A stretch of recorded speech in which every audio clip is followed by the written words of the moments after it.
A very good evening to all of you on behalf of Abbott family. We are back again to meet up with a meeting of an expert webinar series again, and we have a wonderful, amazing character today to share not only the purpose but all the achievements and everything about his life and what are the impacts that you can pick as a young graduate, and of course as a person who is pursuing a new career with Abbott MBA. And we would really like to welcome all our counterparts today joining us from Staffordshire University, our affiliating university, and then, of course, all our guests who are joining on different platforms, not only on the Zoom platform. So, I would really like to encourage all of you, if you have any questions, please do not hesitate to send us those questions, and we will be able to answer and then discuss all these questions with our purpose today. So, without further ado, let me hand it over to Chairman to do welcome on behalf of all of us to our special guest today. Chairman, over to you. Thank you. Thank you, Kaushali. Thank you, Rohanta. First of all, on behalf of our CEO, Roshan Egodage, and also the APIT staff, entire student population, I would like to welcome. Also thank you for being with us, Dileep. In fact, this is the first message. Officially, I would like to welcome you and thank you for your presence here in spite of your busy schedule and also your commitment. But I know that in various forums and many occasions that you would like to share your knowledge among colleagues and whoever the external parties. For your information, that we basically our objective is having these meetings to give the direct interaction with people like you all, the opinion leaders, and also to give some sort of affiliation and to absorb some knowledge that what you have to our children. So basically that is the first objective. And as you know, Dileep, APIT known as quality education. Apart from our academic excellence, we want to build our leadership and our students within the leadership they are within them. Not only the academic excellence. I'm sure that whoever who is joining APIT, they will have the academic qualifications, but we believe that more than the academic qualifications, in this world, we need the leadership. And particularly, person like you have a overall exposure and experience in marketing and the communication and the different platforms and whatever the way that you think in the new world.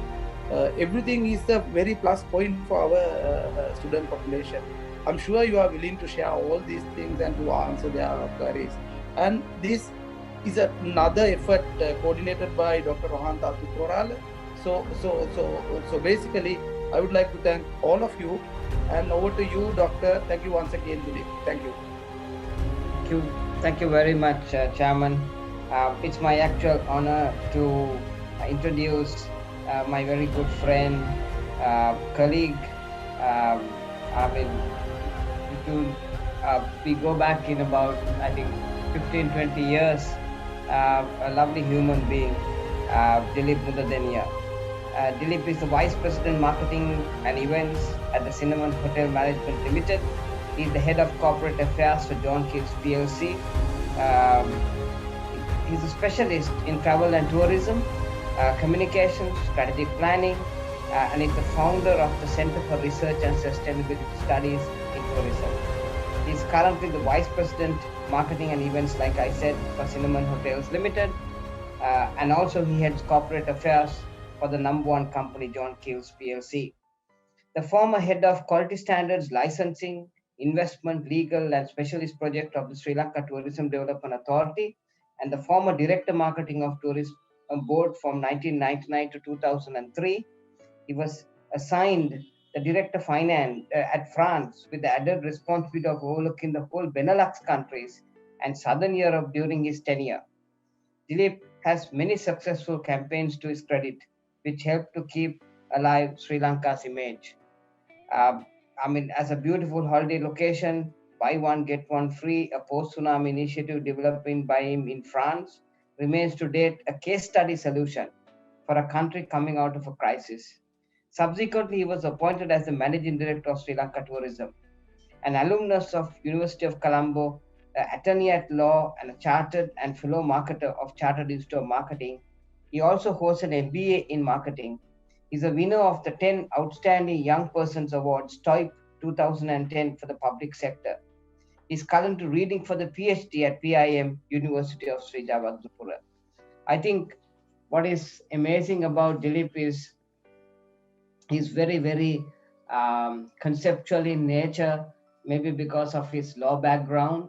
But of course, he's so aggressive when it comes to ground activation. And I've been knowing Dileep for many years. I think he appointed me twice into the global marketing audit selection tender process.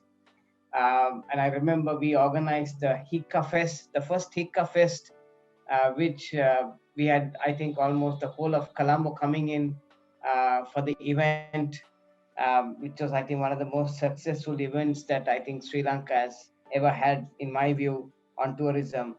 And I mean, the real live wire of the tourism industry in Sri Lanka is a understatement to say, because I mean, successive governments look at Dileep to develop the tourism strategy, take key decisions, and I mean, it's actually an honor to have you today, Dileep, and let me hand over to you. All right, Rohan, thank you very much for that long introduction, but then not a firm believer in the introductions, but let's say what needs to be done. I think it's appropriate that we all discussed strategies and the what we have in hand. So the topic that we actually agreed is that the challenges in tourism for Sri Lanka in 2021. So let's see whether we can do some justice for that particular topic. So before we talked about 2021 challenges for Sri Lanka, let's look at global scenarios and the context on which we operate. It's very important that strategy equals to context and where we operate and with whom are we working, etc. So just to give you an idea of the global scenario and the current trends of the world, based on the UNWTO, they're expecting international arrivals to decline by 70 to 75% in the year of 2020 and 2021 both. So which means whole of 2020 predominantly. So this would mean that international tourism could have returned to the levels of 30 years ago. That means what the number of arrivals in 1990. So the industry has gone back 30 years as a result of this whole pandemic. And that's going to be something really impactful from every sense of every aspect of the industry. The estimated decline in international tourism in 2020 was equivalent to a loss of about 1 billion arrivals, and US dollars 1.1 trillion in international tourism receipts. This is a huge number because tourism being the #1 industry in the world. The plunge in the international tourism could result overall economic estimated loss of about 2 trillion global GDP, and it's about 2% of the world GDP in 2019. And that's the size of the whole loss that the tourism has gone through. So looking ahead, announcement and the rollout of vaccines are expected gradually to increase the consumer confidence and to contribute to ease of travel restrictions are expected in that. So the UNWTO actually extend scenarios for 2021, 2024, and they're pointing basically rebound international tourism by the second half of 2021, but however, return to the 2019 level. I mean, for us, it's 2018 because 19 was not a good year due to East attack. In terms of international arrivals, could be actually from 2.5 years to 4 years starting from 2021. And that's going to be a long wait for most of the brands, most of the businesses, etc.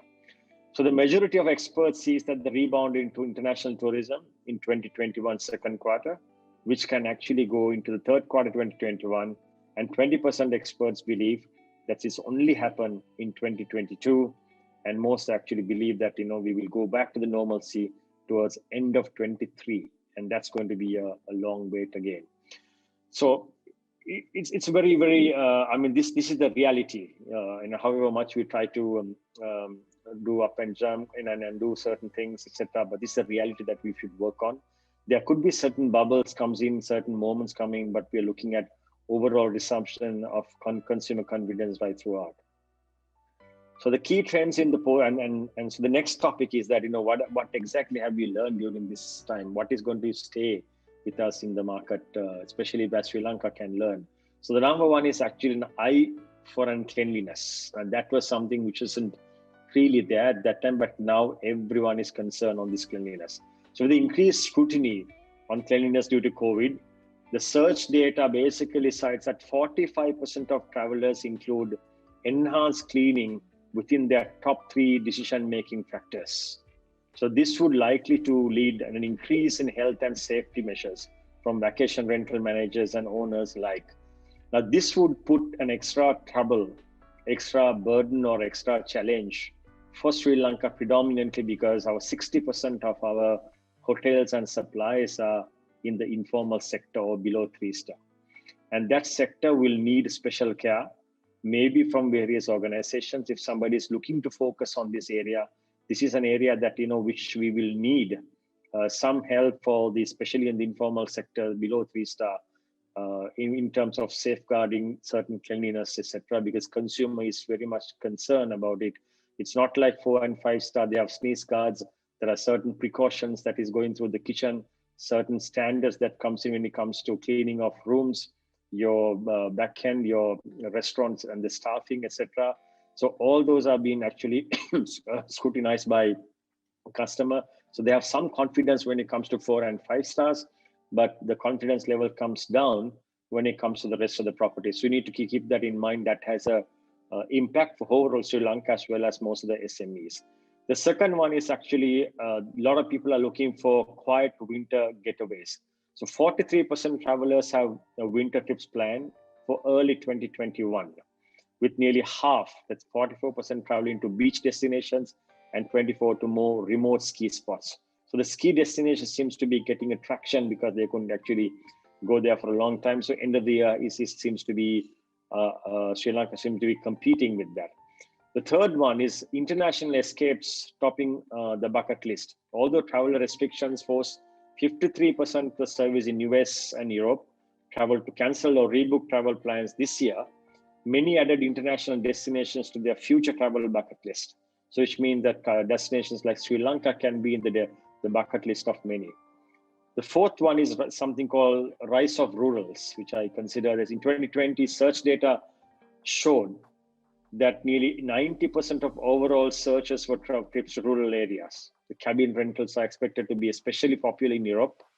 And also 33% of the total accommodation searches in 2020, a drastic change where it actually moved into a more independent, smaller boutique hotels. The fourth one is solo travel takes a pause because there was a scare trend on women solo travel, etc. That seems to be taken a bit of a back step, and people seems to be booking in at least 2 or 4 or at least smaller groups coming in. And the last one is actually the more last minute trips. And this is something which we have seen even in Sri Lanka within domestic crowd. So when it comes to flexibility, more travelers are booking spontaneous last minute trips. The average number of days between the booking to check-in now shows around 50 days, and it's about 37.5% down from average lead time. So the lead time, long haul destination is coming down. So which means that we may have to adjust our cancellation policies in hotels to reflect this reality in most of the areas. And then also to look at whether rather than giving in your yield management, whether you look at it advanced booking or advanced booking rates, or you look at it last minute booking rates. So early bird offers versus last minute booking, so that you try to stimulate the market.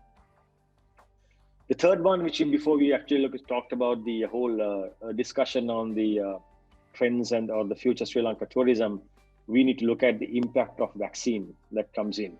So with the ongoing good news about the vaccine, the travel world is experiencing a big surge in search and bookings for 2021. It's same for Sri Lanka as well. The search volumes on Google for Sri Lanka has increased just like almost a V-shape. And with the long haul holidays in Maldives and Mediterranean beach breaks being the most particularly popular at the moment, and Maldives is actually enjoying a lot of this success.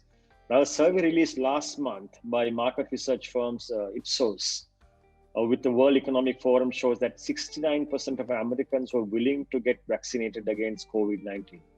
5% increase from October, And then, of course, there's about Mexico, it's about 77%, China 80% wants to get themselves vaccine, UK 77%, Australia 75%, and then Russia is about 43%, France is about less, 40% show that there is an intention for them to get vaccinated.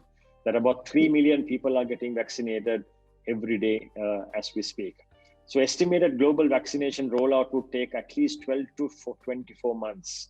And that's the challenging part. The International Air Transportation Association, that's IATA, said it last month that it was not an option, but wait for vaccine. It's a must. And they may even consider the vaccine passport to be introduced as well for all the people. So the IATA also hasn't taken stance on vaccine requirement, but then continue to recommend actually taking this vaccine right throughout, so that it's becoming more kind of a relevant ingredient or important element in their travel.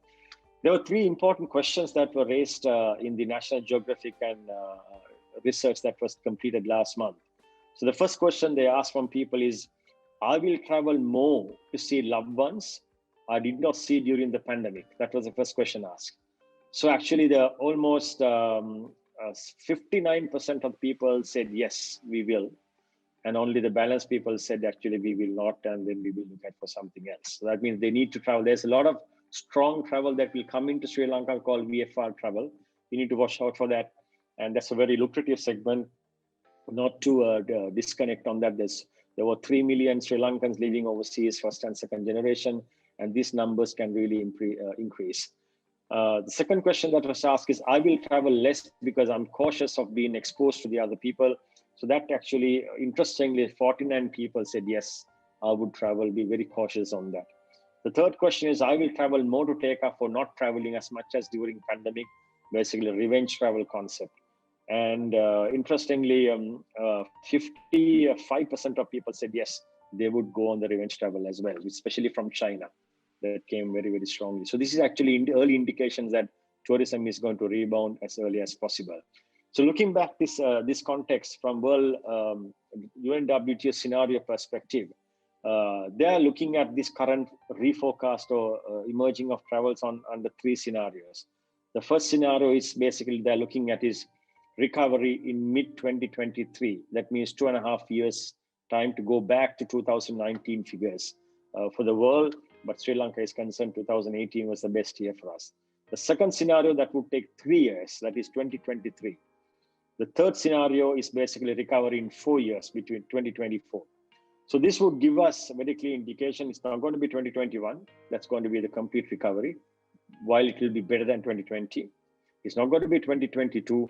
So we would actually look at late 2022 would be some sort of a aggressive comeback from these travelers going to various destinations. So from the time perspective, again, it's too early to say. All predictions can go wrong, but looking at current trends, this is what's more likely that the UNWTO is predicting in terms of arrivals. This means the recovery is going to be more like a swoosh rather than a V curve for Sri Lanka and as well as rest of the areas, especially if you're looking at scenario 2, which is 2023.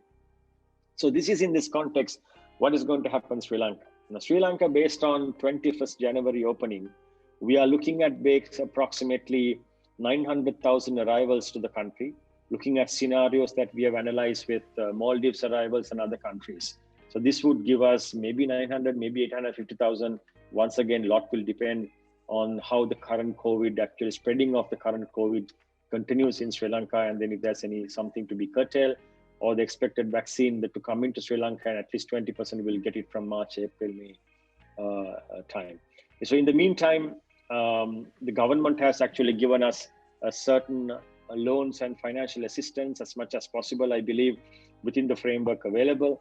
And some of the beneficiaries, some loan, there's another loans given for the hotels and the travel agents and etc., which comes in. And now we are discussing of deferment of the interest, etc., for another year or two. And then there are a few other assistance programs that are given here. Now, this is maybe obviously not enough to survive the whole the period, which is going to be a year of 2021. But in the meantime, this is also a period for consolidation, maybe acquisitions and expansions for those who can and those who have managed their cash flows very well. So this is inevitable in that context. So where Sri Lanka is concerned, current strategy is that with the current guidelines in place, those guidelines, while it's a very good start, it might not be very attractive for a tourist to go through a 4 PCR test and then of course be in a hotel for 14 days, etc. While there's a lot of efforts have been put in by the Ministry of Health, Ministry of Tourism to get it as much as possible. From a consumer's perspective, there has to be a certain easing of these restrictions, which will basically force people, at least attract people to come in. The cost of 4 PCR is going to be per person, it's going to be $160, 2 people $320, plus another $424. $384 has to be spent over and above the what they spend normally, and then plus the airport transfer is a must. So this additional cost that comes into play, and which the people are willing to pay for, that is something we need to look at it. Because whereas some destinations like Maldives, Dubai, Kenya have totally gone in other way around and said no PCR connection, come free, and then they've just make it completely open. But I'm not analyzing at the moment which is the best, but the safety of the 20 million population is also very, very critical. Within that context, I think we need to start somewhere, which the demand is quite good. I think we are quite happy with our 2 hotels on the level 1 category, but it has to spread and get the others also to come on board. So while this is going on, this is, this pandemic will be over, and 21, 22, and it will come very soon. The question is that, what do we do to differentiate ourselves? What do we do to ensure that every touch point that, in the tourism journey to the country, can we make a pleasant and surprising experience for them? And that needs a lot of work. And we have had so many opportunities. Rohan once was explaining in a number of opportunities that we have got as tourism destination. We got when the war was ended, we got after tsunami, we've got after the East attack, we've got now with the COVID-19. The question is, are we making the maximum use of this crisis? They say we should never waste a crisis. Now we have a lot to prepare as a destination. The destination marketing needs to be another different area. Like this, it has to be something unique. It has to be something dynamic and robust destination. While the government is very noteworthy that for the first time the government has approved, the cabinet has approved over a $45 million or $50 million campaign over 3 years to be executed. Now that kind of campaign needs advanced planning, a lot of thinking, and a lot of know-how within the organization. So it's very, very important that this private-public sector partnership actually really work here, because single-handed one organization might not be able to execute that, and all the support to be given. Whether we have that in the industry is something we need to question ourselves, whether this is exactly what it should be.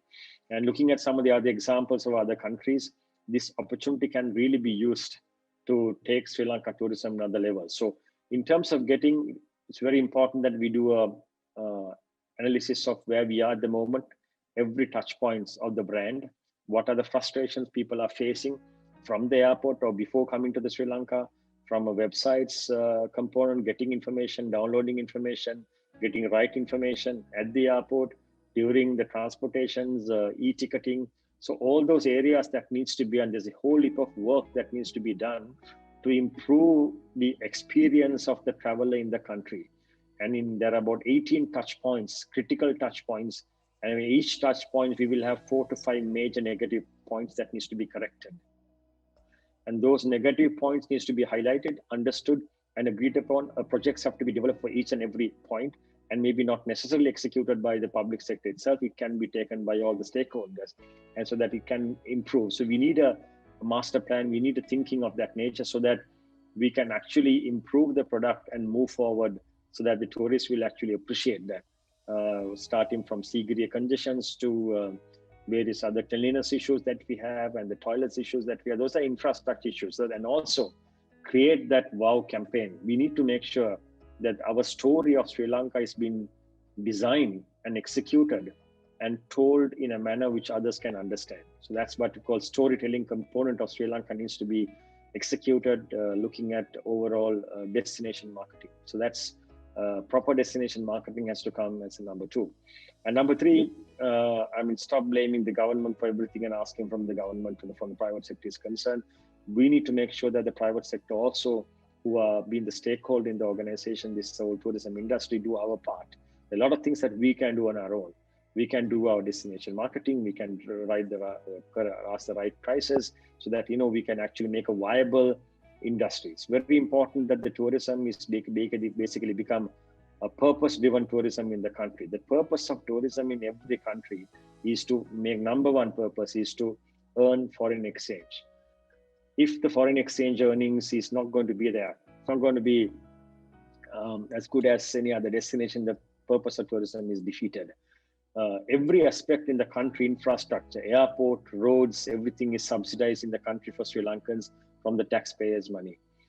If a tourist is going to come and spend only $5 a day, which is less than the Sri Lankan spend, do we need such tourism in the country? The cost of that is going to be much higher because invariably, island, people are going to pay higher price as a result of the development of tourism because everything goes up pricing. So therefore, it's very important that we get the right mix, right balance of tourism. That doesn't mean that we have to get uber luxury tourism all the time. There are people who may stay in a one-star hotel but would pay $500 for an experience.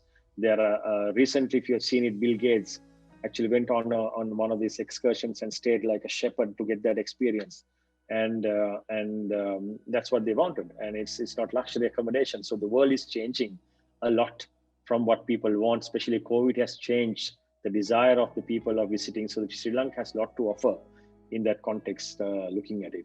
So we need to work on that area.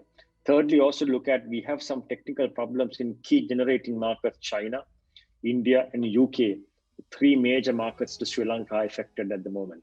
So India has a lot of cases. China doesn't have authorization to leave at the moment. And UK, we don't actually take UK nationals, or at least originating from UK. So there's a challenge there from key destinations who have given more than 60% of our arrivals are actually being threatened at the moment.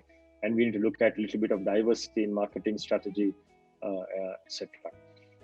And then, of course, the airline component needs to be worked out because a lot of airlines are cancelled even to Maldives due to low cabin factors, and we need to work on that as well.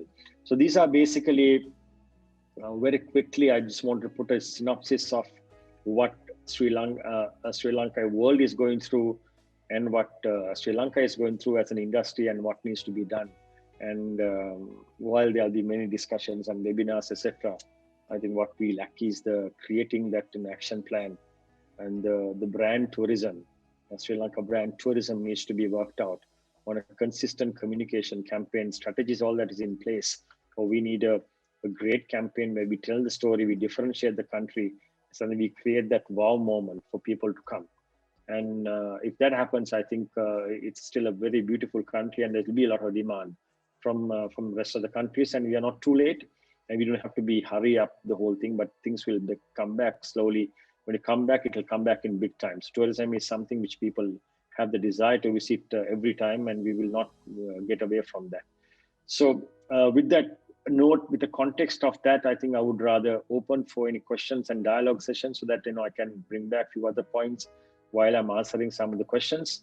So been true to the topic, challenges faced by Sri Lanka tourism in 2021. So the international context, because we are linked to that international context, then locally what we are going through, and then way out of this, and which we have professional output in conversations of this nature, and then importance of not depending on the government all the time, the private sector also doing their job to ensure that there is a continuity. So I would like to just ask some questions and discussions, so that I told Rohan I would make it this presentation, term it as a death of PowerPoint, birth of interaction. Thank you very much, Dileep. And it's actually fantastic to hear how very simply you put the global context, the Sri Lanka context, and you've also talked a little bit about the future. Dileep, how many rooms are right now available for foreign tourists in Sri Lanka as we speak right now? Yeah.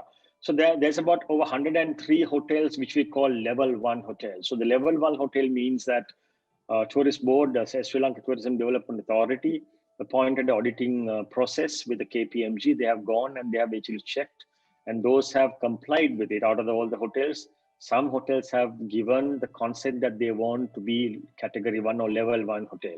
So when you say level 1 hotel, that means you only can take tourists. You cannot take domestic clients into your hotel. So which means Saturday, Sunday, you can't get any domestics. You have to close the hotel and keep it only tourists there. So out of the 101, I believe there are about 30, 40 which are currently given the concept in terms of operationalization to the foreigners. The others are waiting for very good reasons, because the numbers are just picking up, and you just open on the 21st. You don't have large numbers coming in. Obviously, there was a good operation, which is the operation of the Ukrainian charters, which came in December and then continuing now. So that gives a lot of learning curve and the kickstart to the process. And then those learning curves, we are using it now. So we have about, I think, 30 to 40 hotels. We are looking around maybe 2,000 rooms or little less than that that we have about. So whether it's enough for the moment, I believe it's enough to manage the demand. But as and when the tourists start coming in, obviously, there'll be more hotels opening up. The question here that those hotels who have opened up, they don't have the luxury of touching that 20% of the occupancy from the domestic traveler. And for some hotels, prefer to be in the domestic traveler segment and then later on open it. But currently, I think the demand-wise, I think we have enough rooms. So how many tourists do we need for this year to come at maybe a break-even point of, let's say, 40% occupancy delay? How many tourists do we need this year? We will, if you look at 40% opening all the hotels in Sri Lanka, on the assumption that we will also have domestic tourists coming in, and they'll be able to mix. Then if you have around 1.4 million, you can actually hit around 50% occupancy, including some of the unregistered areas as well. Because when we hit 2.2 million in 2018, we had close to 75%, 76% annual occupancy. I'm talking about the overall formal sector, and including our informal sector has a very, very good season. But I don't think we will hit 1.5 million. Numbers looking from Maldives experience, Kenya and a few other countries put it together, we were looking at around, on the basis that December opening, we were looking at about 950,000 for the 2021. But that will come down further. And the first month operation, we're looking around 9 to 10,000 numbers if you're coming in. So we're looking at close to 850,000 arrivals. That's the analysis which I did based on other countries. So 850 means basically you almost 40% of what you had in year 2018. So so that means, like, your occupancy would be around 40s. So if you get 40%, I think it's a good start. I won't say it's the best, but it's a good start where actually you can be break even at certain points. So now let's assume that we are trying to get 1.5 million is our target. So that then at least, Dileep, we are saying that we can break even our properties. How important is a global marketing campaign? Or do you think that currently there is pent-up demand for us to attract that 1.5 million? You know what I'm saying? Do you really need a thrust to bring that sector in? The organic growth, I don't think we'll reach 1.5 million in 2021. So my estimate was around 850 to 900,000. So there will be organic growth. There's no doubt about that. Whether we do anything or not, there will be an organic growth. So that organic growth would be around 600, 700,000. And if you do a little bit of marketing, proper marketing, you'll get it. But the marketing machinery to work, your campaigns won't be ready till September this year or October this year. So the winter season is almost gone. So 2021, the impact of a campaign will not be seen in 2021. It will be seen only in 2022. And in 22, maybe after winter, or after winter season is over in March, starting from summer, etc. So the campaign, generally, results of a campaign comes in after 2 to 3 years. Just because we have it 1 year campaign, that doesn't mean your results will be seen then and there. There will be some results, but it will take a little longer to create the awareness and etc. And it has to be consistent. That's why this, for the something encouraging, the cabinet has given approval for a 5-year campaign for the first time. So we never had approval for 5 years, so that they understood the necessity of continuing this campaign, irrespective of the changes, etc. And these teams and the campaigns have to continue. And if you do that, you can actually get it much more than 2.2 million what we had in 2018. But 21 will be a slow start, taking into your UNWTO predictions. 22 will be somewhat okay, and then I think the real recovery is going to be 23 and 24. So Dileep, I mean, you and I have been in this system for I don't know how long. I mean, we have fantastic intentions. I yet remember the campaign that you championed, which all of us were part of the tender process. I mean, repeatedly we have been trying this for the last, I think, 10 years, but I mean, the system, the process is such that we never can get this process right to launch a global campaign. My question is, how do I ask this question? What is the, I mean, how do you make this work, Dileep? I mean, yeah. The challenge on destination marketing is not something unique to Sri Lanka. Most countries are suffering from that. It's a global phenomenon, especially on the developing countries and also some of the African countries. There is inefficiencies, there is inconsistencies, there is lack of knowledge, there is corruption, there are so many things, and there are so many case studies around it which can be seen and heard. So it's not something new. And in Sri Lanka, the inability to develop a campaign of this nature, marketing, is not only limited to tourism.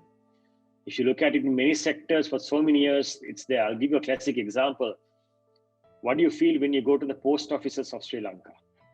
We are like almost 20 years ago, that was, right? Whereas the communication hub supposed to be is in talking about Wi-Fi, modern technology, etc. While I go to sometimes collect some parcels coming from overseas, they have the manual process of collecting letters and things like that. That indicated certain elements in the public sector. The public sector in the country, while have shown extremely good results, like in passport office, and they do extremely efficient, and immigration, etc. There is so many other sectors which are not really working. So there seems to be inherited problem in the country where we will not be able to crack this in many sectors, in many areas. But currently, I see some very progressive development. The documentations required, the approval especially has to really granted. That's a huge step on the right direction. Then the documentations are for all those international campaigns are in place. I've seen some of the documents and it's really properly done, and the committees have signed up, and it's almost at the verge of calling for the various tenders. And the operational structure, the governance structure seems to be unique this time. But of course, I fully agree that there's a challenge of making it work. So they have come at least 50% now. There's a balance 50% to go. And that 50% cannot be done only by the public sector. That's why I was telling all the associations, they need to own this process. They need to carry this forward, irrespective of the changes of the people, the government, the parties. We have to voice it and say and protect this process which is in place. Now we have a robust process in place, good formula, and a good governance and a strategy and a mechanism to run for a global campaign. It's not going to be easy. It's going to be a lot of challenges, but I think now this has to be owned by private sector, because 99% of the investment is from private sector in the leisure. So they should really take this forward and lobby as necessary and move forward rather than allowing this to be another collapse. But having said that, the destination marketing has something called the destination pride. People are more worried about the tagline because it's linked to the pride rather than the outcome of a campaign. So those are we need to understand the pitfall of destination marketing, and then try to avoid it rather than try to go in those directions which does not have any impact on our overall campaign. I mean, I know, I mean, I hear you, but you know, the other day I was having a discussion with the Maldives tourism, and actually I'm just trying my best to get this document to just give you a quick view.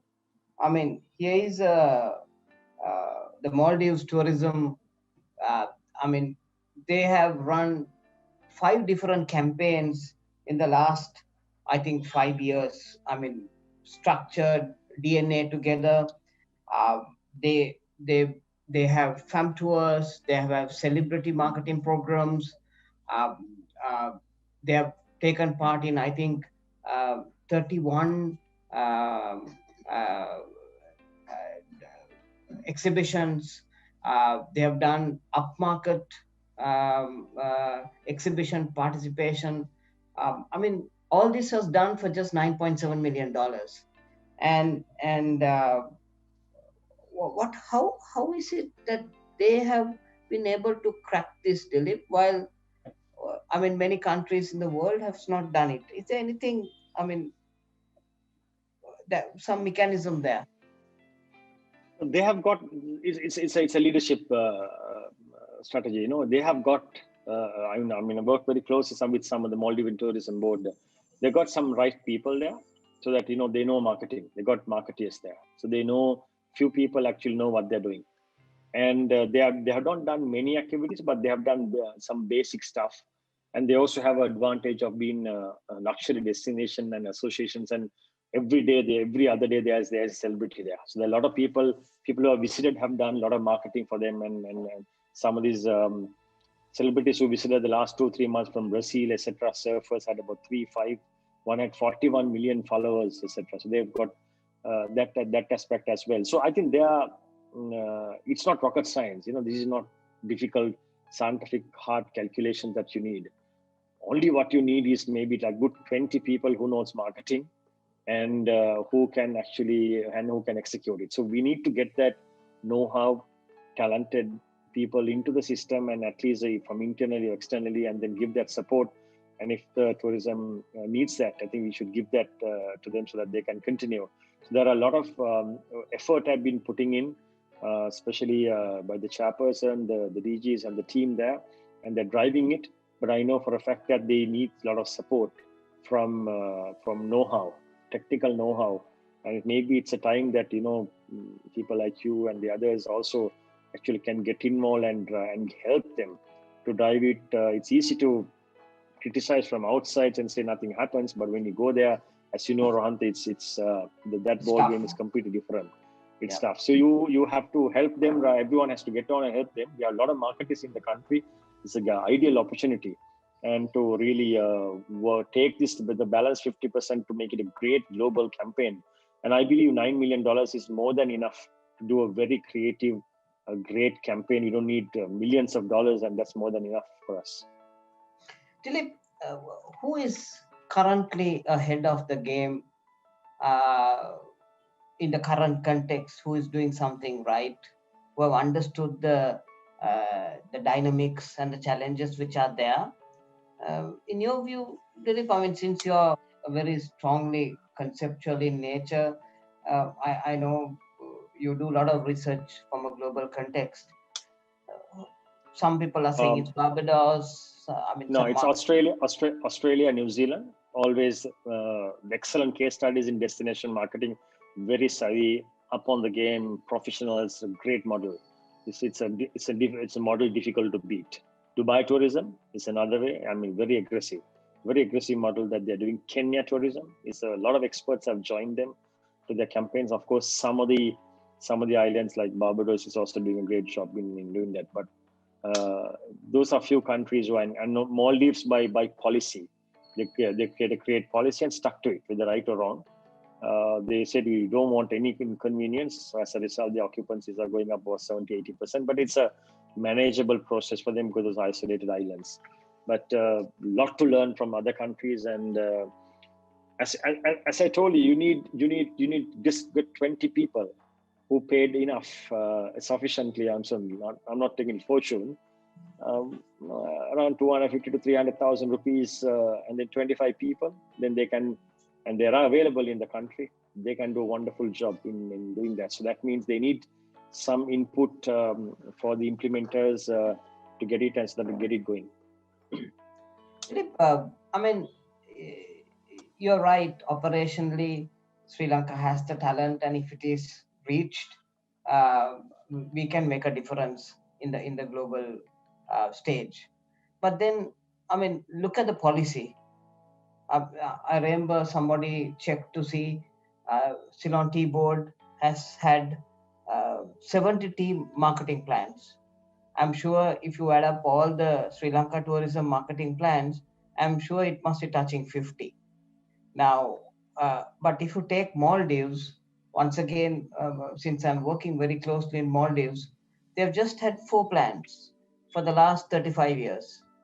And they give the policy structure is consistent in nature, like you very rightly said, and because of that, it's easy for you to develop the micro marketing programs because the policy structure is strong. So how do we get this right in terms of policy, Dileep?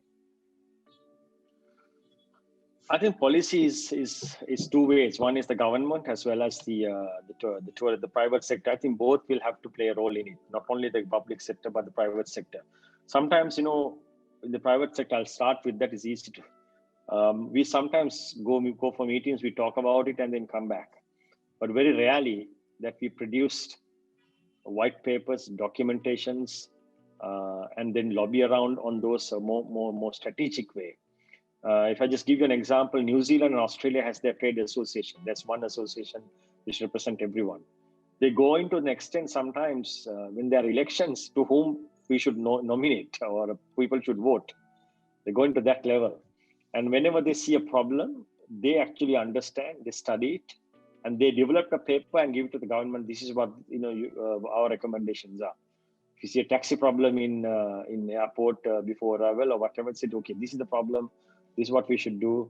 Can we implement these 5 things rather than discussing about the problem? So I think we need, as a private sector, needs to go a long way in that creating that professional association, professionalism within that process, and rather than going with the begging bowl all the time to the government. That's my view. We want to proactively lobbying through solid recommendations to the government. That is very important. And there are enough and more lobby, and every board of the promotion bureau or the tourist board, and under all 4 institutions, private sector people are representing it.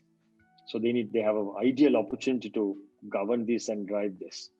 The second thing, from a public sector, I think also it's very important to have professionals in these places. And when you're recruiting, the politicizations to be avoided, so that they've been given a certain job to do, so that you look at it from that perspective and encourage them to do that, rather than try and filling with various other incompetent people in some other places. But you need to get people who can do the job. That's the most important thing. Currently, the question is, are we having people who can do the job in every line in the organizations? It seems to be something we need to ask ourselves a question. I mean, since we had this discussion with Simon Arnold about 2 weeks back, you have this whole concept called how do you build equity on a brand from a nation point of view, and then you have this whole thing of destination marketing. What is your take? Because I know you also work very closely on this whole area of good country index now is your favorite, no? How do you link the 3 concepts together, Dileep? So the destination marketing is something different. Destination marketing is purely you're creating an interest for people to come. They don't necessarily fall in love. They might fall in love and then try to buy products from that country, employ people, or get married or whatever. That can happen as a spillover effect. But what Simon is basically talking about, a reputation of a country. So what constitutes the reputation? The reputation is basically means whether you're a good brand or a bad brand. That's what the conclusion is. So in determining the good or bad, there are 11 criteria they have come in. So what happens is, if you're considered as a good country, it will take that much easier to market it. You will find it's easy to market Switzerland as a tourism destination, of France or England, than you're marketing tourism in India, or even Kenya, or even Egypt for that matter, or even other countries like Afghanistan. So you have a good country. There are countries that have been categorized as good in the index, who are really high. Switzerland is number one. Those countries has to spend less in marketing. Countries who don't have a good reputation, like Iraq, Iran, etc., if they want to do tourism, they do a lot of work, and that take a long time. So that's the take from the Simon's Good Country Index. But having said that, the tourism campaigns can run, but then that is not going to improve. I gave you the example of Incredible India. Everyone talks about the success of that campaign from a tourism perspective. If you ask the question, your image on India has improved for the last 20 years? No. Poverty, chaos, catastrophe coming in, all that comes to your mind, that has never changed. The reason is that the reality has not changed. So if you want to change from a bad country or become a good country, it is more policy driven rather than communication driven. So the destination marketing is communication driven. So you're buying off the reputation, which is not going to be sustainable. But your Good Country Index is about policy driven. You're earning the reputation. So earning the reputation needs to be based on solid facts, where reality has to take over the marketing. So that's the difference. So people and the leaders and the policies who have understood this can actually go a long way. And for example, if Sri Lanka tomorrow says, imagine the publicity which France got saying that they're going to ban polythene or they're going to ban all petrol vehicles by 2021. That got publicity in world for France than any other campaign they have got. And that created that goodness in the country than any other campaign that they have ever done. So if tomorrow Sri Lanka goes and says, okay, we're not going to have any polythene or something like that, something relevant to the global contribution of it, that's going to be a huge impact. Or if you go and say that Sri Lanka has found first sustainable mechanism of waste, mechanism of all the masks that's going to end up in ocean very soon, that's going to get huge publicity. That doesn't need a lot of money. That's all policy driven. That's you need that implementation. So that's basically a good PR opportunities globally that the government can do, so that they get global mileage out of that. That day, Simon was saying how from 78 we have gone up to 98, and now we are at 140 in the good governance or good country index. So does that mean that it's harder for us to do a tourism marketing campaign? It is going to be harder, but mainly the Sri Lanka has gone from 78 to 140, because the year that we got 78, we had a huge contribution for the world peace by sending peacekeeping officers to the various countries. So that really resulted in Sri Lanka pushing towards that direction, and there were some decisions that were taken to the environments. But when those two were taken, we don't have much of a contribution for the global goodness from a policy perspective or from international perspective. So as a result, our rating has gone down. And yes, it makes that much difficult. But in every index, every brand index that Sri Lanka is in, we are in between 70 to 80 to 90. So what they say is in global branding is that if you're not in first 20, then it really doesn't have any impact. First 20 and the last 20 don't have necessity of any branding, anything, because first 20 anyway there, last 20, whatever you say, people are going to believe you. So in between is the hard task that we have to move forward, but that's only through policy-driven strategy planning, etc. Dileep, you're a lawyer by profession. So do you think that the UNHCR issues are going to have an implication to us, not from a country perspective, only from a tourism perspective? I don't know. I mean, I don't know how these are part of the global politics, and there are certain, again, Simon described the instruments for they call continental branding. This basically, the various continents have been determined by various factors, various ratings and various instruments to brand countries. So to use words, so this is a classic example of that. But I'm not sure how that's going to really have a tourism, because tourists are less worried about these factors, but they are worried about their safety. So if the safety is there and is it open for tourism, etc., people would go for it, because you will see the number of tourists going to China every year. It's going to be the number one destination. Almost they become number one destination in the world. So they have a bad track record according to UNHCR. So it's not really relevant for tourism as far as there's no safety issue, but it's a more political and a more overall branding issue for the country. So, Dileep, how do you, tell us something about what made you come to this profession when you were 18, 19 years. Is it by accident? Because I'm sure you would have been studied law to become a lawyer. I know you would have been a heck of a good lawyer from I work with you. So what made you come to tourism? No, it's there's a similarity between law and hospital tourism, right? The law is both sectors are working with people directly. But you go to a lawyer when you have a problem. You go to a hospitality person when you want to actually be in dreams, going on vacation. So you rather deal, but then trouble side of people, which deals more money, but then there's less money in the dream selling component of it. But it's a pleasant side of people, you deal with it. So that's the reason mainly. But the second one is basically, I was able to get involved in grassroots operation in tourism. That's which I really value a lot, from a tourist managing arrival to the departure, where they go and what they do, the aspirations.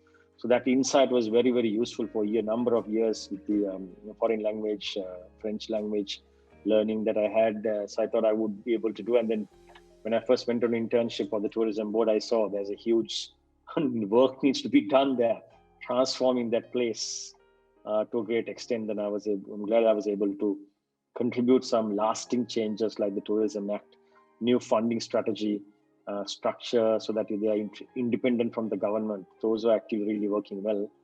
And that's why we're even talking today and that there are at least some money to do some marketing. So those are the main reasons.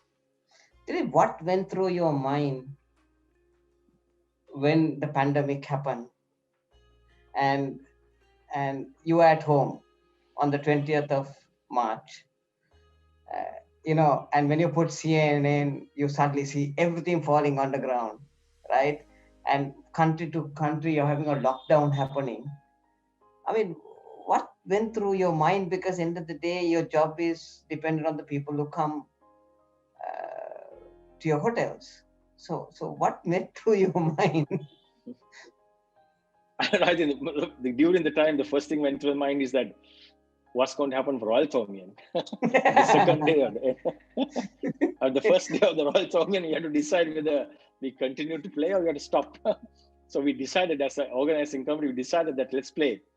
And then this came up, and then we were getting the first COVID test, and I said, oh my God, we are going to create a Royal cluster with 20,000 people. So luckily nothing came out of it. And that was a big relief. But from a business perspective, our initial scenarios clearly shows that this is going to stay for a while. At least we were expecting till November 2020, and then that's how it's going to start. But we never expected this particular virus going to spread this longer and then create a global. Anyone predicted that.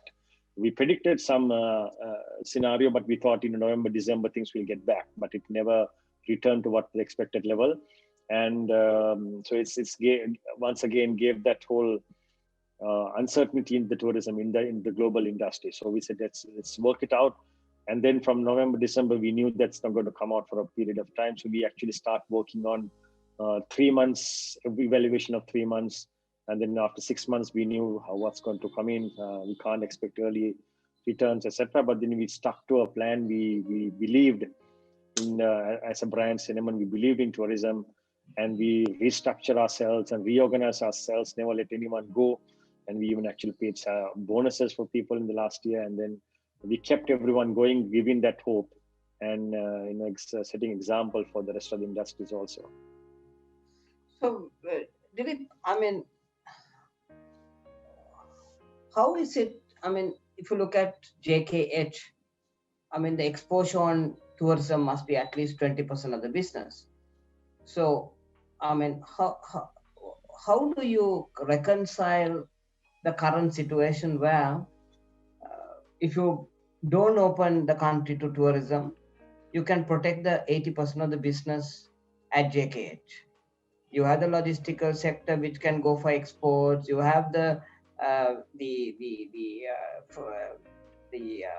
supermarkets that can run, And on the other hand, if you open the market to tourism, yesterday we heard a new strand of COVID has come in, and we don't know from where it has come. And we know that there are going to be new strands that are going to come because tourism opened out.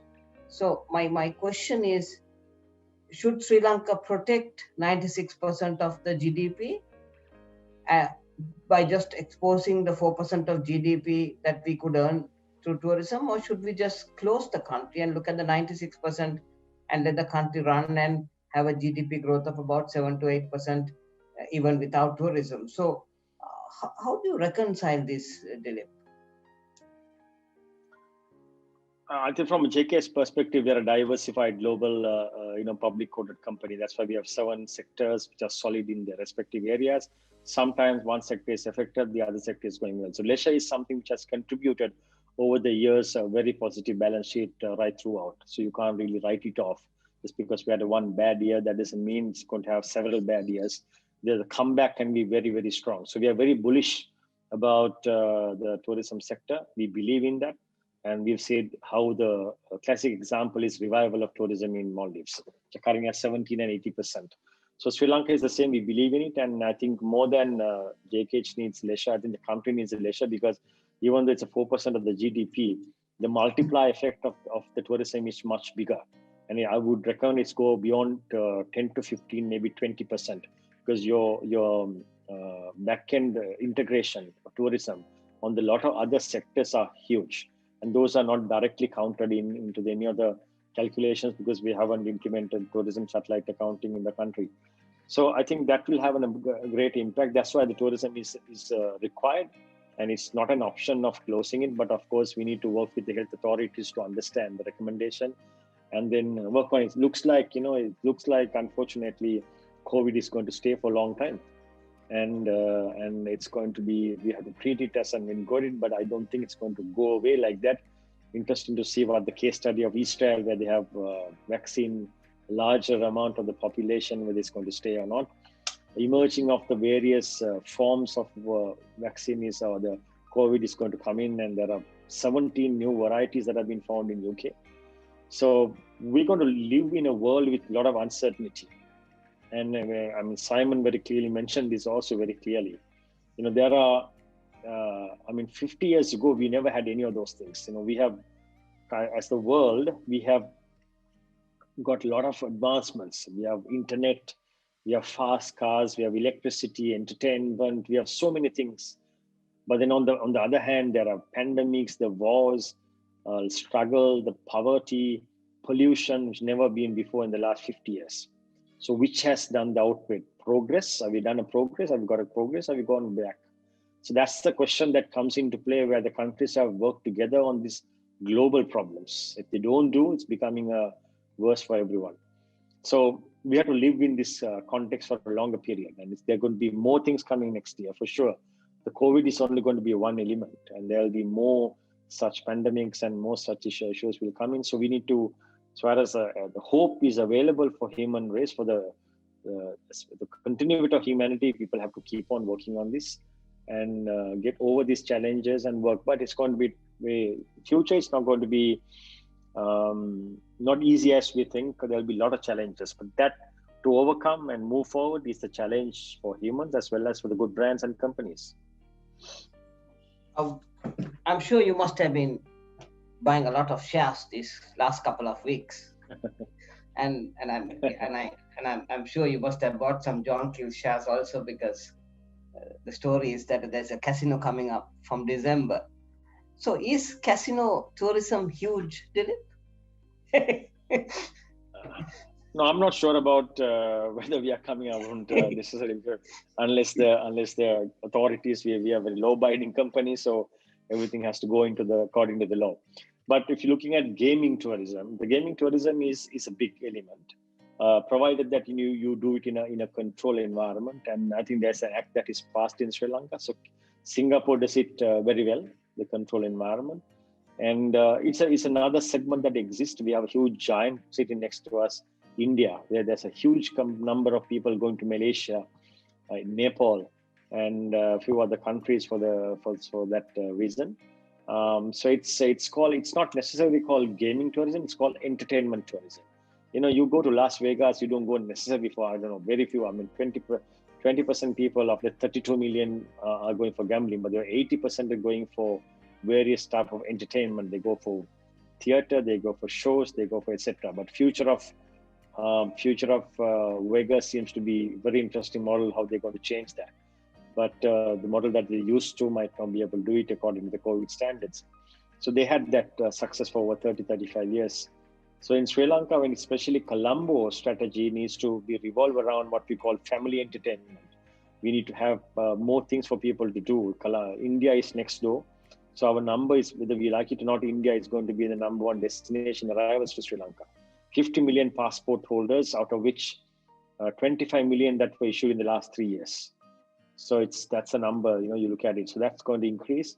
We'll have more and more Indians, and we have to look at different type of tourism in the country. So, Dileep, what is your advice to a young MBA graduate? What kind of skill set should they focus on? What is your advice to a youngster who is looking at a career in tourism? I mean, it's very strange, Dileep. I mean, the other day, I did a session for Colombo University, and I mean, the whole class was full, and everybody is studying, which I was actually very, very excited to see. I thought, you might have few people only in the class, but what is your advice to a youngster, Dileep?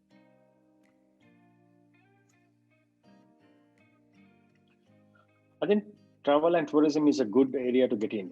It's going to one of those industries will never die, right? It will never die. So you need to get in. If you want to get involved in that various areas, that's very important. The first thing is you need to understand where your passion is and what gives you that happiness. That's very important. Which industry? So you select an industry where you don't have to work a single day. That you sort of enjoy that everything what you do. So that's number one. Number two is that you have to forget that whatever you learn in an MBA, you're going to forget in 6 months. And what is important is that application of that, and thinking in your feet, and we're able to deliver, able to get from a concept to an execution. Sometimes a lot of things are discussed concept level. We seems to be lacking of people who can get things done.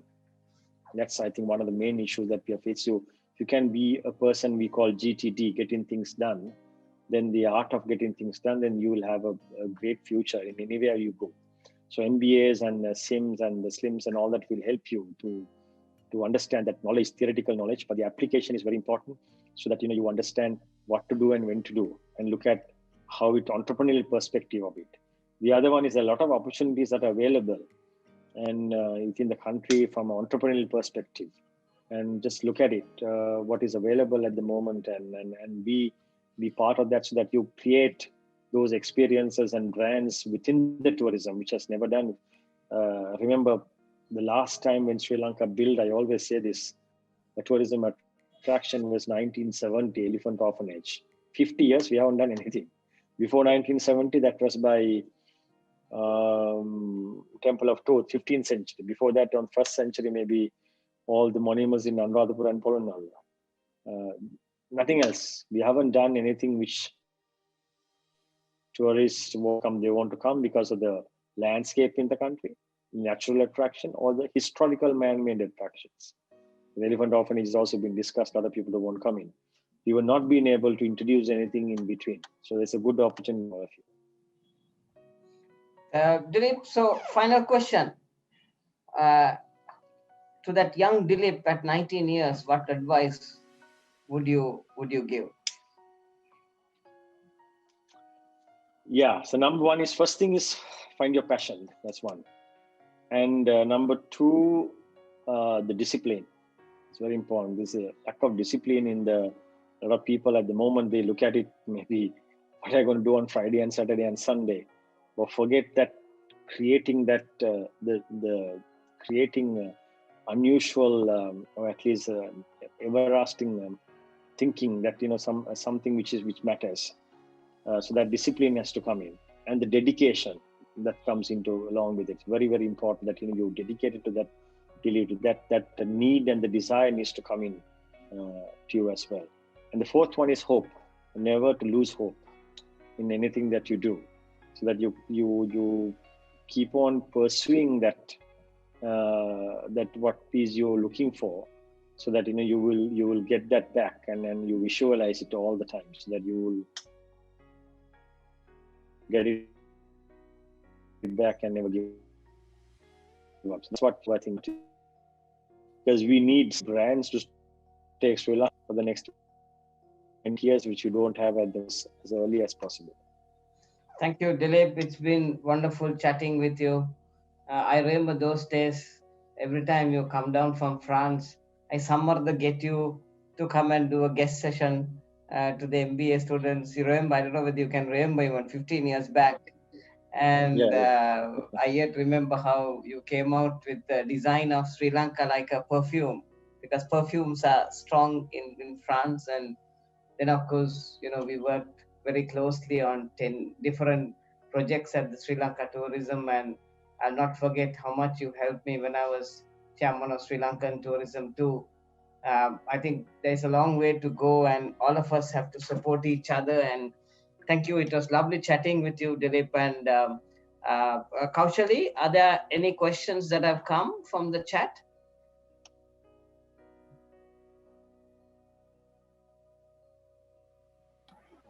Doctor, yes, there is. There's actually a few questions that have come in, but in the discussion we've been able to answer.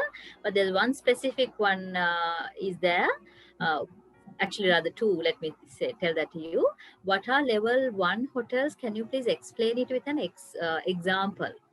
Thank you. So that's the first question that has come. Yeah, so level 1 hotels are hotels that are past the COVID standards by Sri Lanka Tourism Development Authority, which they have given a KPMG certificate. So that's called the level 1 hotels, who have given the consent that they will basically like to receive tourist foreigners. So two things. First, the SLTD license or KPMG license on safety standards. Number two is basically hotels who have given the consent to receive only foreign tourists. That's called level 1 hotel. So level 2 hotels are basically the hotels which are catering only for Sri Lankans. Thank you very much, Dileep. And the second question that has come is that what is your next step in your career? So many options I need to. There shouldn't be any. I believe that there shouldn't be any peak for anyone. So already I'm taking 2 roles within the organization, plus advisory capacity for various few ministries as well, currently running it. So I would like to complete that as early as possible. But I'm looking at very closely in my different research on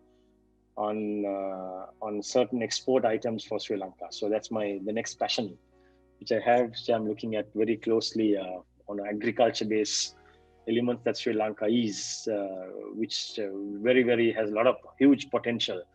And so I'm glad to work with some professionals on that area, and then soon to create one of those brands.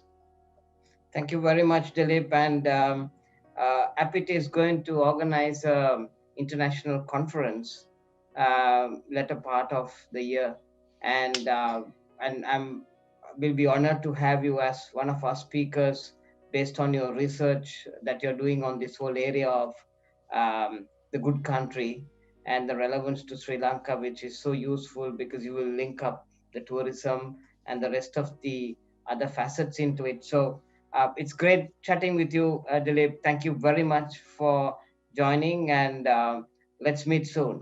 Thank you very much. Thank you, Rohanta and the Apit team. Great to be with you, and hope for the good time. Never lose hope. Thank you very much, Thank Dileep. you. Bye. Thank you. Bye.